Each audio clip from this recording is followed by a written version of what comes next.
ప్రియమైన దేవుని వర్లరా, గతించిన రాత్రి కాలం యొక్క విలువ ఎంత గొప్పదో ఇశ్రాయేలీయులకు అర్థం కాకపోవడం వల్ల దేవుడిచ్చినటువంటి అవకాశాన్ని వాళ్ళు చేజార్చుకున్నారు.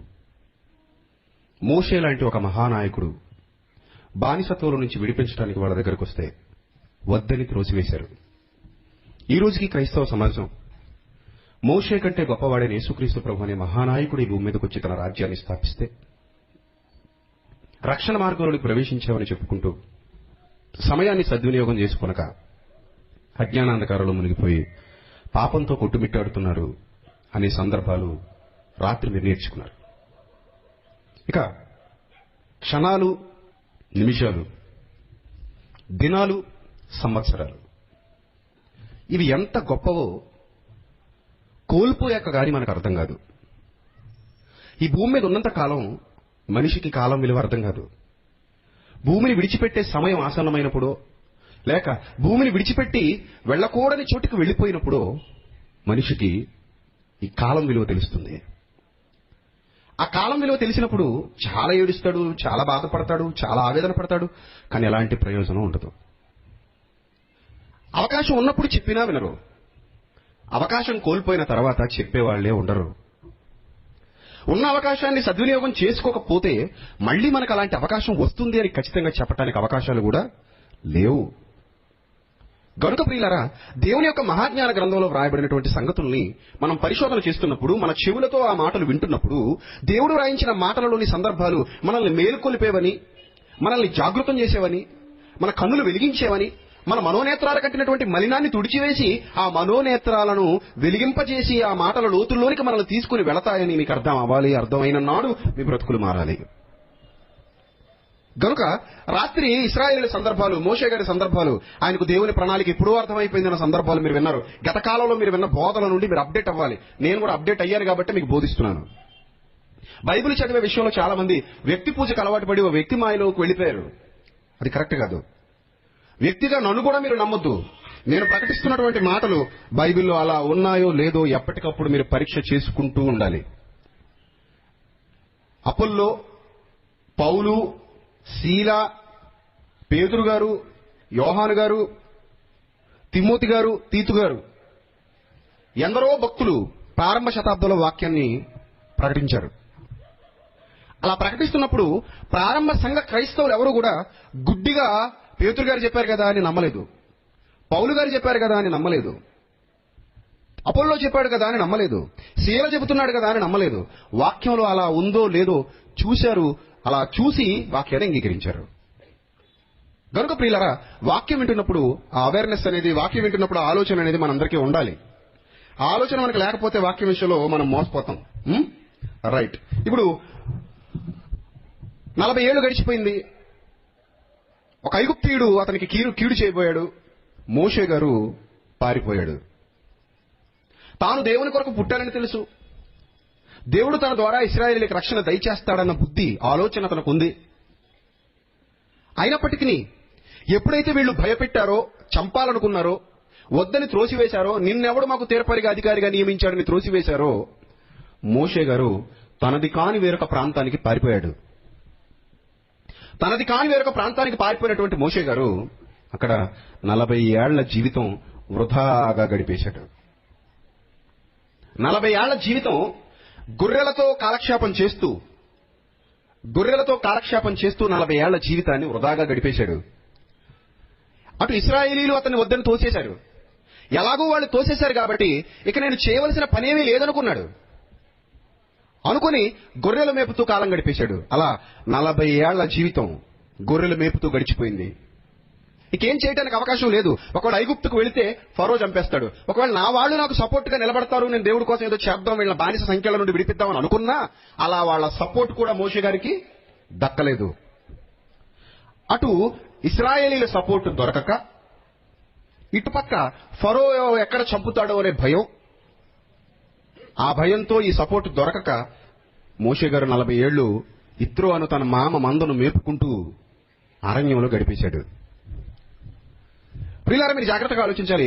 దేవుడు కూడా వాళ్ళని పట్టించుకోలేదు. ఇశ్రాయేలీయులు ఎందుకు పట్టించుకోలేదు తెలుసా?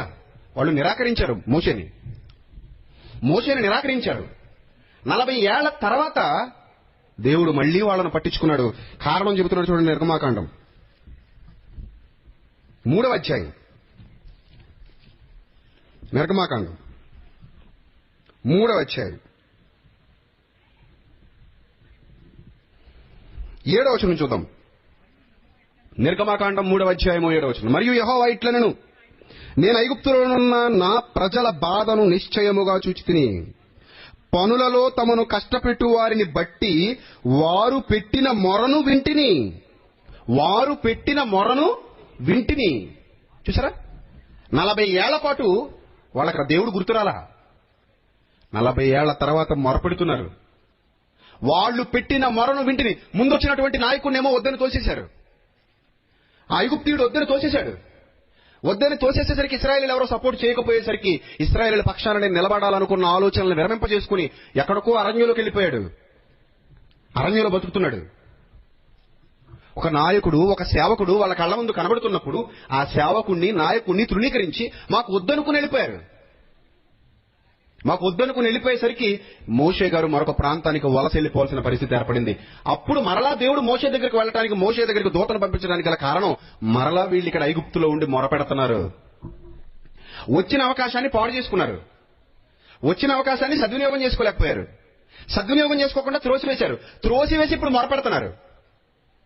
అలా 80 ఏళ్ల కాలం వృధా అయిపోయింది. మీరు గమనించాలి. 80 ఏళ్లు. నాయకుడు పుట్టి అప్పటికి ఎన్ని సంవత్సరాలు అయిపోతుందట? 80 సంవత్సరాల. అసలు నాయకుడు పుట్టిందే వీళ్ళని విడిపించడానికి. అది నాయకుడికి అర్థమైంది. నాయకుడికి అర్థమై నాయకుడు పనిలో పడదాం అనుకుంటే వీళ్ళు వద్దన్నారు, త్రోసివేశారు. నిన్నెవడు తీర్పరిగా నియమించాడన్నారు, నిన్నెవడు అధికారిగా నియమించాడన్నారు. అలాగని త్రోసివేసి నాయకుడు వెళ్ళిపోతే 80 ఏళ్ల కాలం వెనక్కి తీసుకురాగలరా? 80 ఏళ్ల కాలం మళ్ళీ వెనక్కి వస్తుందా? 80 ఏళ్ళంటే మాటలా? 80 ఏళ్ళంటే మాటలా? కళ్ళ ముందు కాలం కరిగిపోతుంటే కొవ్వెక్కి కొట్టుకున్నారు ఇశ్రాయేలీలు. బుద్ధి గడ్డి తినిపోయిందా? దేవుని మీద నమ్మకాలు లేవా? దేవుని కోసం ఎదురు చూసే ఆలోచనలు పోయాయా? పోయాయి. 80 ఏళ్ళంటే మాటలా? ఇప్పుడైతే ఒక మనిషి జీవితకాలం కంటే ఎక్కువ. ఒక మనిషి జీవితకాలం కంటే ఎక్కువ. అంటే సమయాన్ని సద్వినియోగం చేసుకోవాలన్న ఆలోచనలు వాళ్ళలో లేవు కాబట్టే నాయకుడు వెళ్ళిపోయాడు. నాయకుడు వెళ్ళిపోయిన తర్వాత ఎంత బాధపడితే ఏం ప్రయోజనం? వీళ్ళు ఎంత కష్టపడినా మళ్ళీ మోషే తిరిగి రాడు. వీళ్ళు ఎంత ఏడ్చినా మళ్ళీ మోషే తిరిగి రాడు. మోషేని వీళ్ళు కనిపెట్టలేరు. నాయకుడు మళ్ళీ కనబడ్డు, వెళ్ళిపోయాడు. అప్పుడు దేవుడు జోక్యం చేసుకోవాల్సి వచ్చింది. దేవుడు గనక జోక్యం చేసుకోలేకపోతే నాయకుడు గొర్రెలు మేపుకుంటూ తన జీవితాన్ని అక్కడ వృధాగా గడిపేస్తాడు. వీళ్ళు ఇలా బానిస సంఖ్యలలో అలాగే మగ్గిపోతారు. వందలాది మంది బ్రతుకులు ఛిద్రమైపోతాయి. దేవుని యొక్క సంకల్పం నెరవేరకుండా పోతుంది. దేవుని యొక్క ఆలోచనలు నెరవేరకుండా పోతాయి. దేవుడిచ్చిన అవకాశాన్ని వాళ్ళు సద్వినియోగం చేసుకోకుండా దుర్వినియోగం చేసుకోవడం వల్ల, దేవుడిచ్చిన అవకాశాన్ని వాళ్ళు గుర్తించలేకపోవడం వల్ల, వాళ్ళ మనోనేత్రాలు మూసుకుపోవడం వల్ల, అసలు నిన్నెవడు తీర్పరిగా నియమించాడు, నిన్నెవరు అధికారిగా నియమించారని ఒక నాయకుడిని త్రోసివేయడం వల్ల ఎంత ఘోరమైన పరిస్థితి ఏర్పడిందో మీరు ఆలోచించాలి జాగ్రత్తగా. ఈ రాత్రి 80 ఏళ్ల చీకటి కాలం అది. 80 ఏళ్ల బానిస సంఖ్యల మధ్య నలిగిపోయిన కాలం అది. దారి లేక, దిక్కు లేక, బాధతో, ఆవేదనతో అలమటించిన కాలం అది. నేటికి క్రైస్తవుల పరిస్థితి ఎలా ఉందో మీరు చూడండి. క్రీస్తు వచ్చి 2000 సంవత్సరాలు అవుతుంది. వాక్యం నీకు అర్థం ఎన్ని సంవత్సరాలు అవుతుంది? బైబిల్ నీ చేతుల్లోకి వచ్చి ఎన్ని సంవత్సరాలు అవుతుంది? ఇక్కడ చాలా మంది క్రైస్తవులు కూర్చున్నారు. మీ అందరి చేతుల్లో బైబిల్ ఉంది. ఆదికాండం మొదలుకునే ప్రకటన గ్రంథం వరకు 66 పుస్తకాలు మీ చేతుల్లో ఉన్నాయి. వాక్యము దేవుడై ఉండేను, మీకు తెలుసా సంగతి. కానీ క్రైస్తవ జీవితంలోకి వచ్చినప్పటి నుండి, అది 10 ఏళ్ళు కావచ్చు, 20 ఏళ్ళు కావచ్చు, 30 ఏళ్ళు కావచ్చు, ఈ 20 ఏళ్లలో 30 ఏళ్లలో సంఘాలకు వెళుతున్నటువంటి క్రైస్తవులారా, మీరెవరైనా ఏనాడైనా బైబిల్లోని 66 పుస్తకాలు చదివారా? చెప్పాలి. మీరెవరైనా మీ బ్రతుకులో, ఇక్కడ కూర్చున్న వాళ్ళందరినీ అడుగుతున్నాను, నీకు దేవుడిచ్చిన అవకాశాన్ని సద్వినియోగం చేసుకున్నావా? 66 పుస్తకాలు ఉన్నాయి నీ దగ్గర. 66 పుస్తకాలలో నువ్వు క్రైస్తవుడిగా, క్రైస్తవురాలిగా మారి ఎన్ని దినాలు అవుతుంది? 10 ఏళ్ళు అవుతుందా? 20 ఏళ్ళు అవుతుందా? బాప్తిస్మం పొంది 30 ఏళ్ళు అవుతుందా? ఈ సంవత్సరాలలో ఎప్పుడైనా దేవుడిచ్చిన అవకాశాన్ని సద్వినియోగం చేసుకుని దేవుడు వ్రాసి పంపించిన, భూమి మీదకు వ్రాయించి పంపించిన, పరిశుద్ధాత్మ ప్రేరణతో భక్తులు వ్రాసిన ఈ మాటలు చదవటానికి ఎప్పుడైనా పూనుకున్నావా? ఈ మాటలు పరీక్షించడానికి ఎప్పుడైనా నడుం బిగించావా? ఈ మాటలు పరీక్ష చేసి పరిశోధన చేసి తెలుసుకోవడానికి ఎప్పుడైనా కళ్ళు కాయలు కాసేలా ఎదురు చూసావా, కూర్చున్నావా, నేర్చుకున్నావా? లేదు. ఆ సంగతి నీకు తెలుసు. ఎందుకంటే నీకంత ఖాళీ లేదు. నీకంత ఖాళీ లేదు, నీకు ఆ ఖాళీ దొరకలేదు. ఎన్నేళ్లలో నీకు ఖాళీ దొరకలేదు బైబిల్ చదవడానికి? ఎన్నేళ్లలో నీకు ఖాళీ దొరకలేదు? 20 ఏళ్ళు 30 ఏళ్లలో నీకు ఖాళీ దొరకలేదు. దొరికినా అర్థం చేసుకునేంతగా నీ మనోనేత్రాలు వెలిగింపబడలేదు. కారణం నీ యందు ఆసక్తి లేదు. నీ యందు ఆసక్తి లేదు, నీ మనోనేత్రాలు వెలిగింపబడలేదు. దేవుడిచ్చిన అవకాశాన్ని మనం సద్వినియోగం చేసుకోలేదు. పోనీ ఒకడెవడైనా వచ్చి చెప్తే వినే పరిస్థితిలో నువ్వు ఉన్నావా అంటే అది లేదు. చెప్తే వినే పరిస్థితిలో కూడా నువ్వు లేవు. చూసారా, అవకాశాలు ఎప్పుడు పడితే అప్పుడు రావు. నువ్వు అనుకున్నప్పుడు అవకాశం రాదు. అవకాశం వచ్చినప్పుడే నువ్వు సద్వినియోగం చేసుకోవాలి. నువ్వు ఎప్పుడు కోరుకుంటే అప్పుడు అవకాశాలు నీ వెంట రావు. ఈరోజు క్రైస్తవ్యానికి అసలు భయం లేదు, భక్తి లేదు. సమయమేమో అయిపోతుంది, ఇచ్చిన మాటనేమో గౌరవించలేదు, ఇచ్చిన మాటనేమో చదవలేదు, ఇచ్చిన మాటనేమో పాటించలేదు. దేవుడిచ్చిన మాటను పాటించక, దేవుడిచ్చిన సమయాన్ని గౌరవించక, దేవుడిచ్చిన గ్రంథాన్ని పఠించక ఏ స్థాయిలోకి వెళ్ళిపోయారో ఒక్కసారి మీరు ఆలోచించాలి. ఇలాగే ఈరోజు ప్రపంచ ప్రజలందరి పరిస్థితి ఉంది. అంటే మాట అంత ఇంపార్టెంటా? అందుకే నేను చెప్పాను, ఆయన మాట పరలోకానికి బాట. ఆయన మాటే పరలోకానికి బాట. ఆయన మాటను గౌరవించిన వాడే పరలోక ప్రవేశాన్ని పొందుకుంటాడు. ఆయన మాటను గౌరవించిన వాడు ఎవడు పరలోకానికి వెళ్ళడు. ఆయన మాటను గౌరవించిన వాడు ఎవడు పరలోకానికి వెళ్ళడు. అది దేవుడిచ్చిన గొప్పదైన అవకాశం. ఆ అవకాశాన్ని సద్వినియోగం చేసుకోవాలి. కానీ ఎవడు సద్వినియోగం చేసుకోలేదు. అసలు అవకాశం ఎప్పుడు సద్వినియోగం చేసుకోవాలి? ఈ మట్టి కట్టెలో నీ ఆత్మ ఉన్నప్పుడే. శవానికి దేవుడి మాటలు చెప్పినా వినబడవు. పాతాళంలో దేవుని మాటలు ఎవడు బోధించడు. శవం దగ్గరికి వెళ్ళి సభ పెట్టండి, వాక్యాన్ని తీసుకొచ్చి ఇక్కడ కూర్చోబెట్టండి, పాటలు గట్టిగా వాడండి, ప్రసంగాలు వినిపించండి. ఉబ్బిపోయి కంపు కొడతా తప్ప నీలా ఉబ్బి తబ్బిబ్బైపోయి చెవులు పెద్ద చేసి కిందో. అర్థమైందా? కాబట్టి శవాలకు దేవుడి మాటలు పనికిరావు. చచ్చిపోతే దేవుడి మాటల వల్ల ఎలాంటి ప్రయోజనం లేదు. కనుక బతికుండగానే ఆయన మాట వినాలి. ఆ మాట వినకపోతే చాలా చాలా చాలా ప్రాబ్లమ్స్ వచ్చేస్తాయి. చాలా సీరియస్ గా తీసుకుంటాడు దేవుడు మాట వినకపోతే. అలా ఇశ్రాయేలీయులు మాట వినలేదు. 40 ఏళ్ళు 80 ఏళ్ళు గడిచిపోయింది. అప్పుడు మోషేను మరలా పిలిపించాడు. పిలిపించేవాడు తెలుసా? నాయనా నువ్వు వెళ్ళు, వాళ్ళ మొరను నేను ఆలకించాను. వాళ్ళు మొరపెడుతున్నారు ఇప్పుడు, ఆ మొరను నేను ఆలకించాను. కాబట్టి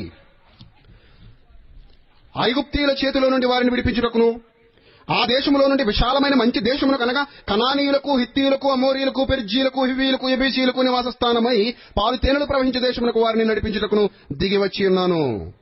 ఇశ్రాయేలీల మొర నిజముగా నా యొద్దకు చేరినది. ఇప్పటివరకు ఎలా బతికేశారు? అబద్ధంగా. ఇప్పటివరకు అబద్ధంగా బతికేశారు. ఇప్పుడు ఏం చేస్తున్నారట? ఏ విధంగా మొరపెడుతున్నారట? నిజముగా మొరపెడుతున్నారు. ఇప్పుడు నిజముగా మొరపెడుతున్నారు కనుక నా యొద్దకు చేరినది. ఐగుప్తీయులు వారిని పెట్టు హింసను నేను చూచి తిని, కాగా రమ్ము, నిన్ను ఫరో ఎదుకు పంపెదను. ఫరోకు భయపడకు, నిన్ను పంపెదను. ఇశ్రాయేలీయులైన నా ప్రజలను నీ ఐగుప్తుల నుండి తోడుకొని పోవాలను. అప్పుడు మోషే కదిలాడు. అప్పుడు మోషే వెళ్ళాడు. తర్వాత వెళ్ళాడు మోషే. అలా వెళ్ళిన తర్వాత వాళ్ళని బయటికి తీసుకొచ్చాడు. బయటకు తీసుకొచ్చి వాళ్ళకి ఏమిచ్చాడు తెలుసా? దేవుని మాటలు ఇచ్చాడు. దేవుని మాటలిచ్చి, ఈ మాటలు మీరు జాగ్రత్తగా అనుసరించాలి, ఈ మాటలు మీరు జాగ్రత్తగా పాటించాలి. పాలు తేనెలు ప్రవహించే దేశానికి మీరు వెళ్ళాలంటే ఏం చేయాలి చెప్పాలి? పాలు తేనెలు ప్రవహించే దేశానికి మీరు వెళ్ళాలంటే ఏం చేయాలి? ఆయన మాటను మీరంతా గౌరవించాలి. ఆయన మాటను మీరు చక్కగా పాటించాలి. అది ఎవరితో చెప్పించాడు? మోషేతో చెప్పించాడు. ఇప్పుడు మోషేకి జ్ఞాన హృదయం లేదా? మోషేకి జ్ఞాన హృదయం లేదా? ఉంది. జ్ఞాన హృదయం మాకు కలుగజేయమని ఎందుకన్నాడు? నిన్న ప్రార్థన మరలా గుర్తుకు రావాలి మీకు. 90వ కీర్తన. తర్వాత మా దినములు లెక్కించుటకు మాకు నేర్పుమని ఎందుకన్నాడు? ఇది మీకు అర్థం కావాలి. ఇప్పుడు జ్ఞాన హృదయము మాకు కలుగజేయము, మా దినములు లెక్కించుటకు మాకు నేర్పుము. ఈ మాటలు మోషే గారి నోటి వెంట ఎందుకు వచ్చాయి? ఎందుకంత ఆవేదనతో ఉన్నాడు, ఎందుకంత బాధతో ఉన్నాడు అని అంటే, ఎప్పటి నుంచి మీకు చాలా విషయాలు మెల్లిగా అర్థమవుతాయి. ముందు మిమ్మల్ని ఫ్లాష్ బ్యాక్ లో తీసుకెళ్తున్నాను. మోషే గారు వచ్చాడు, ఇశ్రాయేలీయుల దగ్గరికి వెళ్ళాడు, ఐగుప్తుల నుండి వాళ్ళని విడిపించాడు. ఆ తర్వాత వాళ్ళకి దేవుని యొక్క మాటలు అందించాడు. మాటలు అందిస్తూ మోషే వాళ్ళతో ఏం చెప్పాడో చూస్తారా? చూడండి ఒకసారి. మోషే వాళ్ళతో ఏం చెప్పాడో మీరు జాగ్రత్తగా చూడగలిగితే ద్వితీయోపదేశ కాండం 12వ అధ్యాయం 32వ వచనం జాగ్రత్తగా చూడాలి. ద్వితీయోపదేశకాండం 12వ అధ్యాయము 32వ వచనం. నేను మీకు ఆజ్ఞాపించుచున్న ప్రతి మాటను అనుసరించి చేయవలెను. నేను మీకు ఆజ్ఞాపించుచున్న ప్రతి మాటను అనుసరించి చేయవలెను. దానిలో నీవు ఏమీ కలపకూడదు, దానిలో నుండి నీవు ఏమీ తీసివేయకూడదు. అప్పైన 29వ వచనం. నీవు వారి దేశమును స్వాధీనపరుచుకున్నట్టుకు వెళ్ళుచున్న జనములను నీ దేవుడైన యెహోవా నీ ఎదుట నుండి నాశనము చేసిన తర్వాత నీవు వారి స్వాస్థ్యములను స్వాధీనపరుచుకుని వారి దేశంలో నివసించినప్పుడు వారు నీ ఎదుట నుండి నశింపజేయబడిన తర్వాత నీవు వారి వెంట వెళ్లి చిక్కుబడి వారి దేవతలను ఆశ్రయింపగోరి ఈ జనములు తమ దేవతలు కొలిచినట్లు నేను నువ్వు చేసేదని అనుకోకుండా జాగ్రత్తగా ఉండాలి. వాళ్ళకలా నువ్వు ఉండకూడదు, నా మాట ప్రకారంగా నువ్వు బతకాలి. ఇక్కడ నుంచి ఖాళీ చేయించేసిన వాళ్ళందరినీ, ఇక్కడ నుంచి వాళ్ళందరినీ నేను ఖాళీ చేశాను. నువ్వు వాళ్ళ ఆలోచనల ప్రకారంగా బతకూడదు, నేను చెప్పినట్టుగా మీరు బతకాలి, నా మాటను అనుసరించి మీరు నడవాలి. ఏమండి, అప్పటికి ఇంకా వీళ్ళు పాలస్తీనా దేశానికి వెళ్ళలేదు. వెళ్ళక మునుపే ధర్మమంతటిని బోధిస్తున్నాడు. వెళ్ళక మునుపే ధర్మశాస్త్రాన్ని అనుగ్రహించాడు. మీరు వెళ్ళక మునుపే దేవుని యొక్క మాటలన్నీ మీకు ఇచ్చాడు. వీటిని మీరు జాగ్రత్తగా ఆలోచించండి, వీటిని జాగ్రత్తగా అర్థం చేసుకోండి. గమ్యానికి చేరుకోక మునిపే ఆయన మాట ఇచ్చాడు. ఎందుకో తెలుసా? గమ్యానికి చేర్చేది మాట కాబట్టి. గమ్యానికి చేరుకోనక మునిపే ఇవ్వడానికి గల కారణం, గమ్యానికి మనం చేరాలంటే మాట కావాలి కాబట్టి. రైట్, ఇప్పుడు జాగ్రత్తగా చూడండి. నేను మీకు ఆజ్ఞాపించుతున్న ప్రతి మాటను 12:33-32 ద్వితీయోపదేశకాండం 12:32. నేను మీకు ఆజ్ఞాపించుతున్న ప్రతి మాటను అనుసరించి చేయవలను. దానిలో నీవేమీ కలపకూడదు, దానిలో నుండి ఏమీ తీసేయకూడదు. చూసారా ఎంత ఖచ్చితంగా చెప్తున్నాడు? ఏది కలపడానికి వీల్లేదు, ఏది తీసేయడానికి వీల్లేదు. ఇశ్రాయేలీయులారా జాగ్రత్త. ఏదైనా కలిపినా మీరు గమ్యానికి చేరుకోలేరు, ఏదైనా తీసేసినా మీరు గమ్యానికి చేరుకోలేరు. బండి ఉంది, ఫ్లగ్ తీసేశారు అనుకోండి, ఏమవుతారు? గమ్యానికి చేరుకుంటారా? ఫ్లగ్ తీసేసి బండిది స్టార్ట్ అవ్వదు. సరే, పెట్రోల్లో చక్కెర కలిపారు అనుకోండి, ట్యాంక్ ఓపెన్ చేసి. కలిపినా బండి వెళ్దు, తీసేసినా బండి వెళ్దు. ఎలా ఉన్నదని అలా ఉండని నాయన. దాన్ని ఎలా వాడుకోవాలో అలా వాడుకో. అందులో కలపడానికి నీకు రైట్ లేదు, తీసేయడానికి నీకు రైట్ లేదు. నాకు ఎక్సలేటర్ నచ్చలేదని తీసేసామనుకో, ఇప్పేసి పక్కన పడేసామనుకో, బండిది వెళ్తావు ఎక్కడికైనా? టైర్లు బాగున్నాయి, ట్యాంక్ బాగుంది, డూమ్ బాగుంది, అన్ని బాగున్నాయి, ఈ ఎక్సలేటర్ మాత్రం చిరాగ్గా ఉంది నాకు అని తీసేసావు, కోసేసావు రంపంబ్లేడ్ తెచ్చి, ఎక్కడికి వెళ్తావు? ఎక్కడికి వెళ్ళవు. ఏది కలపొద్దు నాయన, ఏది తీయొద్దు. దీన్ని బేస్ చేసుకునే మీరు వెళ్ళాలి. గమ్యానికి చేరుకోవాలనుకుంటున్నారు కదా, నా మాటను గౌరవించాలి మీరు. ఎంత చక్కగా చెప్పాడు చూడండి. కలపొద్దు, తీయొద్దు, కలపొద్దు, తీయొద్దు, జాగ్రత్త. ఈ మాటలు ఎవరి ద్వారా చెప్పించాడు? మోషే ద్వారా చెప్పించాడు. ఇప్పుడు మోషేకు తెలుసు ఆ సంగతి, ఇశ్రాయేలీయులకి తెలుసు. 80 ఏళ్లు వృధాగా గడిచిపోయిన సంగతి మోషేకి తెలుసు, ఇశ్రాయేలీయులకి తెలుసు. 40 ఏళ్ల జీవితం వృధా అయిపోయింది. ఆ 40 ఏళ్లలో ఇంకా సకల విద్యలైనా అభ్యసించాడు. ఈ 40 ఏళ్లలో ఏ విద్య లేదు, టుట్టు బ్రుర్రు అన్నట్టు గడిచిపోయింది. ఎందుకంటే గొర్రెలు మేపుకున్నాడు, ఇంకా అంతకంటే ఏం భాష అవుతుంది? అంతే కదండి, గొర్రెలు మేపుకునేవాడు ఏం మాట్లాడతాడు చెప్పండి? ఇంకా 40 ఏళ్ల పాటు డుర్ డుర్, అంతేనా? అంతే కదా. అంటే 40 ఏళ్ల జీవితం వృధా అయిపోయింది. 80 ఏళ్ల జీవితం వాళ్ళకే వృధా అయిపోయింది. కాలం అంతా కరిగిపోయింది, కాలం కరిగిపోయింది. అలాంటి టైంలో దేవుడు మరలా అవకాశం ఇచ్చాడు. ఇదిగో మీకు మాటలు ఇస్తున్నాను, ఈ మాటలు మిమ్మల్ని పరలోకానికి చేర్చే గాలిపటాలు లాంటివి, అలా మిమ్మల్ని అక్కడికి తీసుకెళ్లిపోతాయి. కాబట్టి వదులుకోకండి వీటిని, మాటలు వదులుకోకండి. చాలా విలువైనవి మాటలు, మీకు తెలియట్లేదు వీటి విలువ. జాగ్రత్త, ఈ మాటలు చాలా గొప్పవి, మీకు ఇవ్వబడుతున్నాయి. జాగ్రత్త, ఈ మాటలే మీ పరలోకానికి బాటలు. అంత చక్కగా చెప్పి ఇందులో ఏమి కలుపుకోకండి, ఏమి తీసేసుకోకండి. ఇదొక ఔషధం, ఇదొక ఔషధం, మరో లోకానికి మిమ్మల్ని చేర్చే సాధనం. కనుక జాగ్రత్త. ద్వితీయోపదేశకాండం 4వ అధ్యాయం 2వ వచనం జాగ్రత్తగా చూడండి. మొదటి నుంచి చూద్దాం. కాబట్టి ఇశ్రాయేలీయులారా, మీరు బ్రతికి మీ పితరుల దేవుడైన యెహోవా మీకిచ్చుచున్న దేశంలోనికి పోయి స్వాధీనపరుచుకున్నట్లయితే గమ్యస్థానానికి చేరున్నట్లు. మీరు గమ్యానికి చేరుకోవాలంటే, పాలు తేనెలు ప్రవహించే కనాను దేశానికి మీరు చేరుకోవాలంటే, గమ్యానికి చేరుకోవాలంటే మీరు అనుసరింపవలసిన విధులను కట్టడలను నేను మీకు బోధించుచున్నాను వినుడి. మీరు గమ్యానికి చేరుకోవాలంటే కొన్ని విధులు పాటించాలి. మీరు గమ్యానికి చేరుకోవాలంటే కొన్ని కట్టడలు అనుసరించాలి. అవన్నీ మీకు బోధిస్తున్నాను. పాలస్తీనాకు వెళ్లాలనుకుంటున్నారా? ఇదిగో ఇవన్నీ మీరు పాటించాలి. పాలస్తీనాకు వెళ్లాలనుకుంటున్నారా? వీటన్నిటిని మీరు అనుసరించాలి. ఇవి దేవుడిచ్చిన మాటలు. వీటిని అనుసరించకపోతే మీరు గమ్యస్థానానికి చేరుకోలేరు అని. ఆ తర్వాత ఏం చెప్పాడు చూడండి, 2వ వచనం. మీ దేవుడైన యెహోవా ఇచ్చిన ఆజ్ఞలను మీకు ఆజ్ఞాపించుచున్నాను. మీ దేవుడైన యెహోవా మీకు ఇచ్చిన ఆజ్ఞలను మీకు ఆజ్ఞాపించుచున్నాను. వాటిని గైకొనుట యందు వాటిని గైకొనుట యందు, వాటిని స్వీకరించుట యందు, వాటిని పాటించుట యందు, వాటిని అనుసరించుట యందు నేను మీకు ఆజ్ఞాపించిన మాటతో దేనిని కలపడానికి వీల్లేదు. చూసారా? దేనిని కలపడానికి వీల్లేదు. దానిలో నుండి దేనిని తీసివేయడానికి వీలు లేదు. ఖచ్చితం. ఇందులో నుంచి మీరు ఏది తీసేయకండి. ఇందులో ఉన్న దాంట్లో ఏది మీ సొంతత కలిపేయకండి. అందులో ఏముందో అదే ఫాలో అవ్వండి. అందులో ఏముందో అదే ఫాలో అవ్వండి. అలా ఫాలో అయితేనే మీరు ఎక్కడికి వెళ్ళగలరు? గమ్యానికి చేరగలరు. అది ఫాలో అయితేనే మీరు గమ్యానికి చేరగలరు. ఫాలో అవ్వకపోతే గమ్యానికి చేరలేరు. అలా ఫాలో అవ్వకపోతే జాగ్రత్త, ఇబ్బంది అయిపోతారు, బాధపడాల్సి వస్తుంది. ఫాలో అయ్యారా ఇశ్రాయేలీలు? అవలా ఆయన చెప్పినట్టుగా చేయలేదు. ఆయన మాటలు అనుసరించి నడుచుకోలేదు. ఆయన ఇష్టానికి వ్యతిరేకులుగా ప్రవర్తించారు. ఆయన చెయ్యొద్దన్న పనులే చేయడానికి ఇష్టపడ్డారు. అలా ఎన్నో సందర్భాల్లో మాట మీరి కీడు కొని తెచ్చుకున్నారు, ఉగ్రత కొని తెచ్చుకున్నారు. మధ్యలో ఏమైపోయారు? రాలిపోయారు. బయలుదేరి వెళ్లిన వాళ్లలో ఎవ్వడూ పాలస్తీనా దేశానికి వెళ్ళలేదు. యెహోషువ, కాలేబు తప్ప, మార్గ మధ్యలో వాళ్లకు పుట్టిన పిల్లలు తప్ప, సుమారుగా 6 లక్షల మంది కాల్బలం.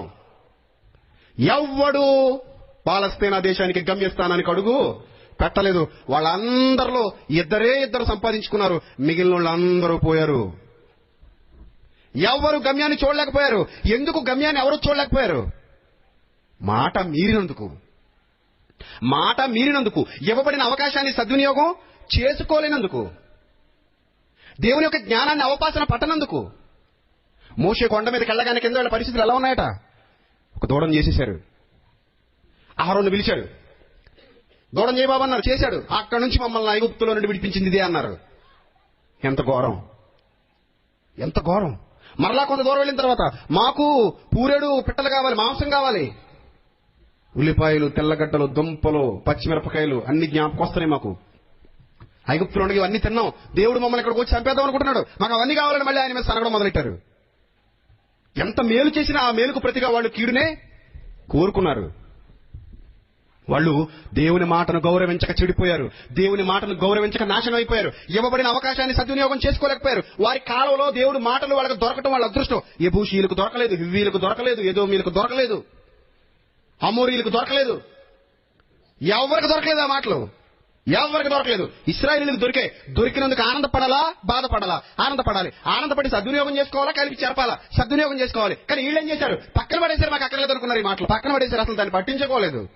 అందులో ఏముందో పట్టించుకోలేదు. అది దేవుని మాటను అసలు గౌరవించలేదు. ఎవరి మాట ఇది? దేవుడి మాట అసలు గౌరవించలేదు.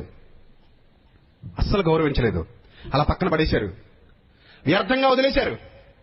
అలా వదిలేసినందుకు వాళ్ళు గమ్యాన్ని చేరలేకపోయారు. సరే, వీళ్ళందరూ గమ్యాన్ని చేరలేకపోవడానికి కారణం ఏంటి మీరు చెప్పండి? వాళ్ళకి ఇవ్వబడిన కాలాన్ని వాళ్ళు సద్వినియోగం చేసుకోలేకపోవడం, జ్ఞాన హృదయం వాళ్ళకి లేకపోవడం. మరి ఇప్పుడు 90వ కీర్తన రాసింది ఎవరు? మోషే గారు. ఆయన ఏమంటున్నాడు మీరు ఇప్పుడు జాగ్రత్తగా చూడండి. మరలా 90వ కీర్తన జాగ్రత్తగా చూడాలి మీరు బైబిల్. 90వ కీర్తన 7వ వచనం. 90వ కీర్తన 7వ వచనం. నీ కోపమును బట్టి మేము క్షీణించుచున్నాము, నీ ఉగ్రతను బట్టి దిగులు పడుచున్నాము. మా దోషములను నీవు నీ ఎదుటించుకుని ఉన్నావు. నీ ముఖకాంతిలో మా రహస్య పాపాలు కనబడుతున్నాయి. ఆయన కూడా కలుపుకుంటున్నాడు. తర్వాత, నీ తూర్పు విడిచినట్లు మా జీవితకాలము జరుపుకుందాము. మా ఆయుష్కాలం 70 సంవత్సరములు, అధిక బలము 80 సంవత్సరములగును. ఆయనను వాటి వైభవం ఆయాసమే దుఃఖమే. అవి త్వరగా గతించిన మేము ఎగిరిపోదుము. నీ ఆగ్రహ బలము ఎంతో ఎవరికి తెలుసు? నీకు చెందవలసిన భయము కొలది పుట్టు నీ క్రోధము ఎంతో ఎవరికి తెలియను? మాకు జ్ఞాన హృదయము కలుగునట్లుగా చేయుము.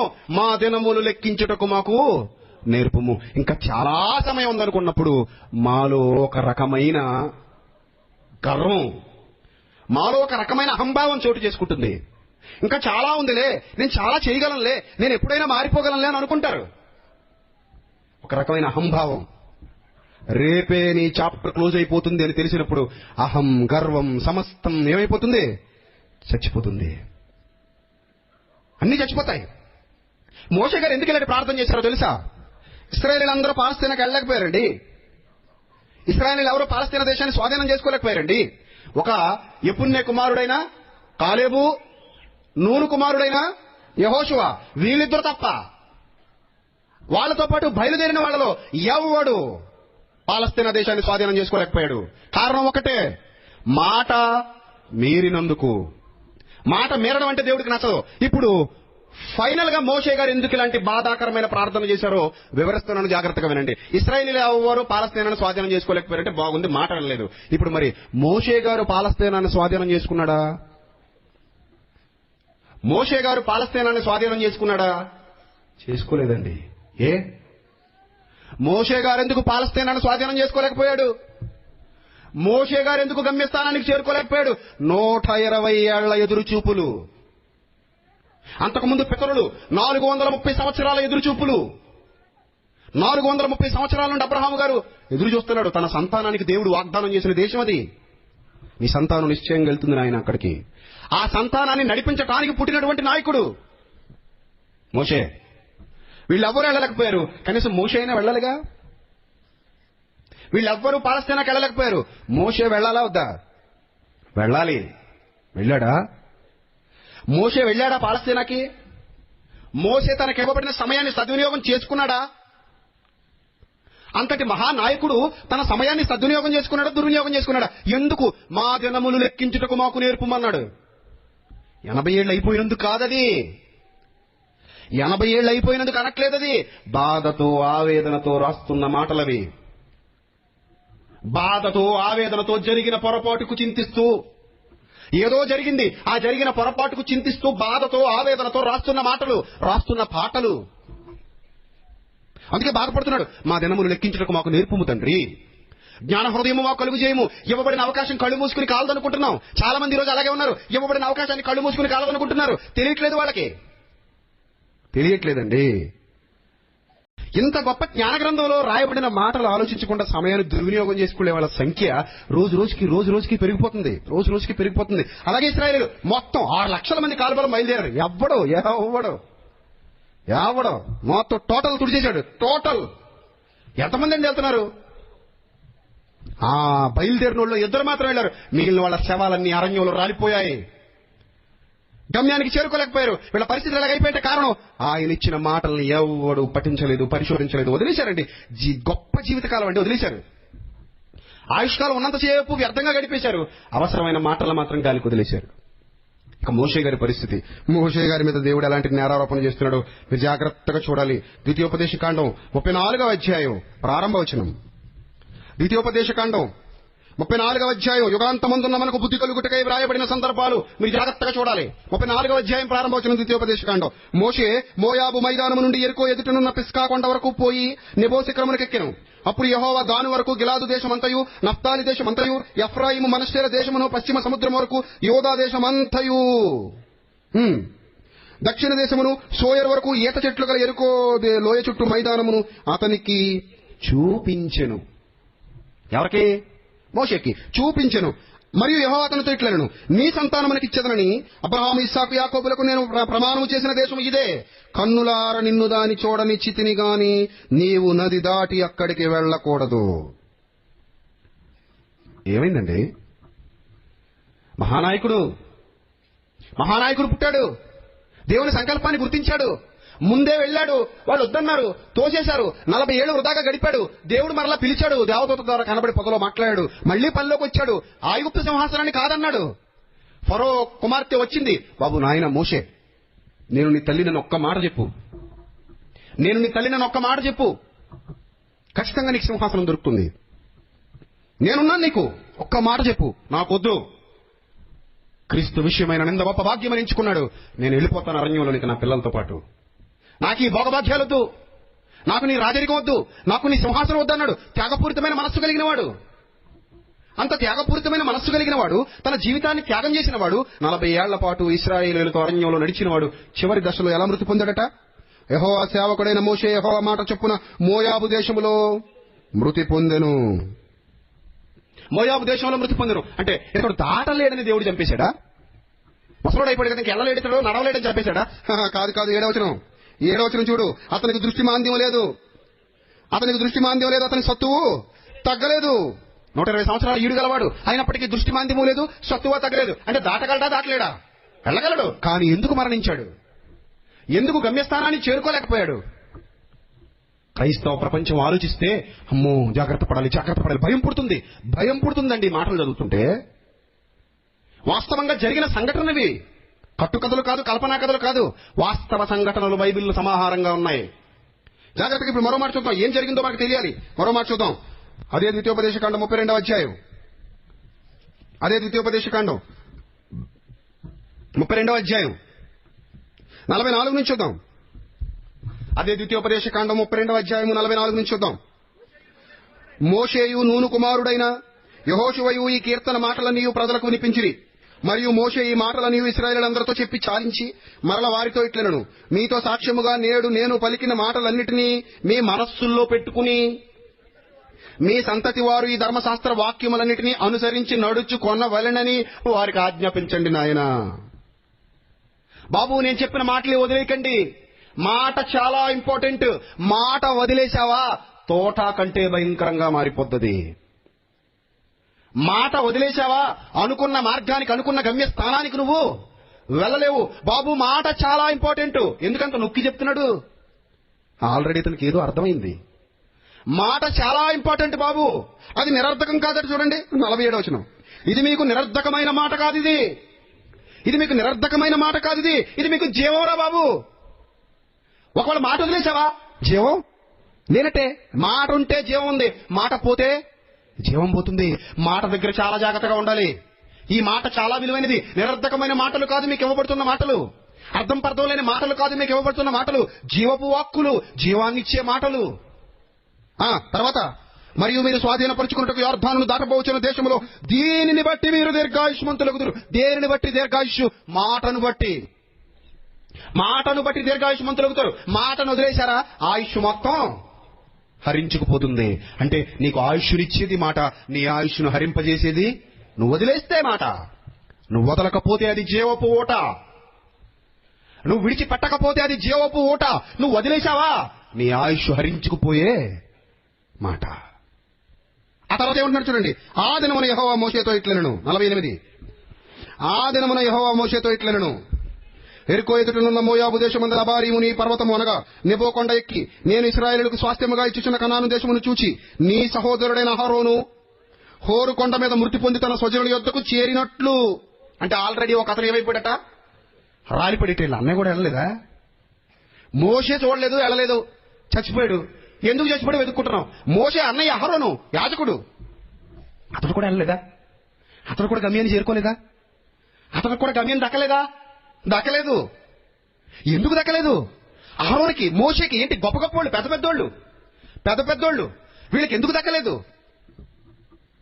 అహరోనుకి మోషేకి పెద్దోళ్ళకి ఎందుకు దక్కలేదండి? చూడండి, నీ స్వజనుల యొద్దకు ఎలాగైతే చేరిపోయాడో నీవెక్కబోచున్న కొండ మీద మృతి పొంది నీ స్వజనుల యొద్దకు చేరుదువు. కారణం చెప్పమంటావా? నువ్వు మీ అన్నయ్య ఈ లక్షల మంది ఇశ్రాయేలీలు ఇక్కడ చచ్చిపోవడానికి గల కారణం ఏంటో తెలుసా? గమ్యస్థానానికి చేరకుండా ఇక్కడే మిమ్మల్ని ఆపేస్తున్నాను. పక్షపాతము లేకుండా క్రియలను బట్టి తీర్పు తీర్చు అన్న తండ్రి. ఎందుకు ఇక్కడ ఆపేస్తున్నాడో తెలుసా మిమ్మల్ని అందరినీ? చూడండి కింద చెప్తున్నాడు, ఏమంటున్నాడు. 51 మీరు సీను అరణ్యములో కాదేశు మెరీబా నీళ్ల యొద్ద ఇశ్రాయేలీల మధ్య నన్ను పరిశుద్ధపరచక, అండర్లైన్ దట్ వర్డ్, ఇశ్రాయేలీల మధ్య నన్ను పరిశుద్ధపరచక ఇశ్రాయేలీల మధ్యను నా మీద తిరుగుబాటు చేసి తిరిగి. మోషే దేవుడి మీద తిరుగుబాటు చేశాడా? అహరోను దేవుడి మీద తిరుగుబాటు చేశాడా? ఆయన పరిశుద్ధపరచలేదా? ఏం జరిగింది? ఎందుకు ఇలాంటి పరిస్థితి వచ్చింది? మోషే ఏడుస్తూ కీర్తన పాడుతున్నాడంటే కారణం ఏంటి? ఆ కీర్తన చర్మగీతంలా ఉంది తప్ప ఆనందకరమైన పాట ఏమి కాదది. చివరి దినాలలో జీవిత చరమాంకంలో పాడుతున్న పాటలా కనబడుతున్నది. బాధతో ఆవేదనతో పాడుతున్న కీర్తనది. జ్ఞాన హృదయము కలుగునట్లుగా మాకు చేయమని ఏడుస్తూ పాడుతున్నది. మా దినములు లెక్కించుటకు మాకు నేర్పము తండ్రి. ఏం కోల్పోయాడు? ఎక్కడ దారి తప్పాడు? ఏం జరిగింది అతని బ్రతుకులో? ఎందుకు దేవుడు నువ్వు వెళ్ళొద్దు మోషే, నా ఇల్లంతటిలో నమ్మకమైన వాడన్నాడు, ఈ సంఘం అంతటిలో ఇతడే నమ్మకమైన వాడన్నాడు, ఇల్లనగా సంఘం, ఈ సంఘం అంతటిలో ఇతనే నమ్మకమైన వాడన్నాడు. అంత నమ్మకమైన వాడు, శరీరములో కూడా నమ్మకముగా ఉన్నవాడు, తన శరీరంలో నమ్మకముగా ఉన్నవాడు, దేవుడిచ్చినటువంటి శరీరంలో నమ్మకంగా బతికినవాడు, అటు సంఘములోనూ ఇటు శరీరములోనూ నమ్మకముగా బ్రతికినటువంటి మోషే మహానుభావుడు, ఆయన ఎందుకు పాలస్తీనా దేశానికి వెళ్ళలేదు? ఆయన ఎందుకు చూడనివ్వలేదు? వాళ్ళ అన్నయ్యని ఎందుకు చూడనివ్వలేదు? ఇశ్రాయేలీలు అంటే మాట వినలేదు. వీళ్ళు కూడా తప్పు చేశారంటున్నాడండి ప్రభు. నువ్వు తప్పు చేశావు మోషే, నువ్వు నన్ను పరిశుద్ధపరచలేదు, నా మీద తిరగబడ్డావు నువ్వు, నా మీద తిరగబడ్డావు నువ్వు. నేను ఎప్పుడు తిరగబడ్డాను ప్రభు నీ మీద? నేను ఎప్పుడైనా మాంసం కావాలన్నానా? పూరెడు పెట్టలు పెట్టమన్నానా? ఉల్లిపాయలు, తెల్లగడ్డలు, కూరాకులు, ఆవకాయ బద్దలు జ్ఞాపకం వస్తానని ఎప్పుడైనా అన్నానా? నేను ఎప్పుడైనా అన్నానా ప్రభు? మన్నా కావాలని ఎప్పుడైనా ఏడ్చాను ప్రభు? నువ్వు ఇచ్చింది ఎప్పుడైనా దాచుకున్నాను ప్రభు? సింహాసనమే వదులుకొని నీ దగ్గరికి వచ్చాను. సింహాసనం వదులుకున్నాను, ఐగుప్తు సింహాసనం వద్దని వదులుకున్నాను నేను. మా అమ్మ నన్ను ఇబ్బంది పెట్టింది, పెంపుతల్లి బలవంత పెట్టింది, బాబు నీకు సింహాసనం కావాలా రా, ఒక్కసారి నా కుమారుడు అని ఒప్పుకో చాలు, సింహాసనం మీద కూర్చోబెడతాను. నా తల్లి నన్ను అడిగింది, అయినా వద్దనుకున్నాను కదా ప్రభువా, అయినా వద్దనుకున్నాను కదా, సింహాసనం వదులుకున్నాను, నీకోసం జీవితాన్ని త్యాగం చేశాను. నేనెప్పుడు నీకు తిరుగుబాటు చేశాను? నేనెప్పుడు నీ మీద తిరుగుబావుట ఎగరేశాను? నేను ఎప్పుడు గౌరవించలేదు. ఈ ప్రశ్నలు మనకొస్తాయి గాని మోషేకి రావు. మోషేకి తన దోషం ఏంటో తెలుసు. మోషేకి తను ఏం తప్పు చేశాడో తనకు తెలుసు. మోషే ఎక్కడ పడిపోయాడో మోషేకు తెలుసు, మీకే తెలీదు. అందుకే మోషే బ్రతుకులో చరమాంకంలో కన్నీరు మిగిలింది. నీ బ్రతుకులో ఇంకా కన్నీళ్ల విలువే నీకు అర్థం కాలేదు. ఒకరోజు అదే మిగులుతుంది, జాగ్రత్త. ఈ రోజు ఈ మాటలు నీకు అర్థం కాకపోతే ఒకరోజు ఈటీవీ అగ్నిగుండం కాదు, నిజమైన అగ్నిగుండం. ఈటీవీ అగ్నిగుండం అనుకుంటున్నావా? కొన్నాళ్ళు వచ్చి ఆరిపోద్ది అగ్నిగుండం. అది కొన్నాళ్ళు వచ్చి చల్లారిపోద్ది. ఒక 200-300 ఎపిసోడ్లు వచ్చాక అగ్నిగుండం ఏమైపోద్ది? చల్లారిపోద్ది. ఈ అగ్నిగుండం చల్లారదు. కాబట్టి ఆలోచించాలి. మోషే బ్రతుకులో ఏం జరిగిందో చూద్దాం ప్రియులారా, ఏం జరిగిందో చూద్దాం. ఎందుకు దేవుడు మోషే గురించి మాట్లాడుతున్నాడో మీరు జాగ్రత్తగా చూడగలిగితే ప్రియమైన దేవుని వారలారా, సంఖ్యాకాండ 27వ అధ్యాయం. సంఖ్యాకాండ 27వ అధ్యాయం. మర్చిపోలేకపోతున్నాడండి దేవుడు, మర్చిపోలేకపోతున్నాడండి. నేరారోపణ చేస్తున్నాడు చూడండి. సంఖ్యాకాండ 27వ అధ్యాయం 12వ వచనం. మరియు యెహోవా మోషేతో ఇట్లనెను, నీవు ఈ అబారీము కొండ ఎక్కి నేను ఇశ్రాయేలునికి ఇచ్చిన దేశమును చూడుము. నీవు దాన్ని చూచిన తర్వాత నీ సహోదరుడైన అహరోను చేర్చబడినట్లు నీవును నీ స్వజనులలో చేర్చబడదు. ఏలయనగా సీను అరణ్యములో సమాజము వాదించినప్పుడు వాళ్ళందరూ వాదనకు దిగినప్పుడు ఆ నీళ్ల యొద్ద వారి కన్నులు ఎదుట నన్ను పరిశుద్ధపరచక నువ్వు నీ అన్న నా మీద తిరగబడి చేశారు. వాళ్ల ఎదుట నువ్వు నన్ను పరిశుద్ధపరచాలి. వాళ్ళు వాదనకు దిగుతుంటే నువ్వు నన్ను ఏం చేయాలి? పరిశుద్ధపరచాలి. నువ్వు వాళ్లతో వాళ్లలాగా మారిపోకూడదు. వాళ్ళు ఎలాగూ నన్ను గౌరవించక, నా మాట వినక నా మీద తిరుగుబాటు చేశారు. వాళ్ళు నా మాట ఏం చేయలేదు, వినలేదు. నువ్వు కూడా వాళ్లతో పాటు కలిసిపోయావు మోషే. నువ్వు కూడా వాళ్లతో పాటు కలిసిపోయావు.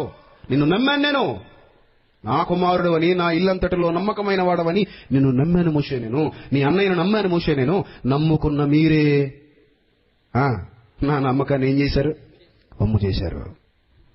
నన్ను పరిశుద్ధపరచవలసిన మీరే వాళ్లలా మారిపోయారు, వాళ్లతో కలిసిపోయారు. వాళ్ళకి మీకు తేడా లేదని అక్కడ నిరూపించారు. ఎంత ఘోరమైన అవమానం నాకు కలుగజేశారు. పరిశుద్ధ సమాజంలో నన్ను పరిశుద్ధపరచక. ఆ మాట చూడండి ఎంత బాగుందో, ఆ మాట చూడండి ఎంత బాధగా ఉందో. ఏలయనగా సీను అరణ్యములో సమాజము వాదించినప్పుడు సమాజం అంతా వాదనకు దిగుతుంది. సమాజం అంతా వ్యతిరేకంగా ఉంది. సమాజము వాదించినప్పుడు ఆ నీళ్ల యొద్ద వారి కన్నులు ఎదుట నన్ను పరిశుద్ధపరచక నా మీద తిరుగుబడితిరి. చూద్దాం ఇప్పుడు ఏం జరిగిందో. ఎన్నిసార్లు దేవుడు జ్ఞాపకం చేసుకుంటున్నాడండి, మర్చిపోలేకపోతున్నాడు. సంఖ్యాకాండ 20వ అధ్యాయం. సంఖ్యాకాండ 20వ అధ్యాయం ప్రారంభం నుండి చూద్దాం. ఏం తిరగబడ్డాడో, ఎందుకు వాళ్లతో కలిసిపోయినట్టు దేవుడు మాట్లాడుతున్నాడో, ఎందుకు దేవుడిని పరిశుద్ధపరచలేదంటున్నాడో జాగ్రత్తగా చూడండి.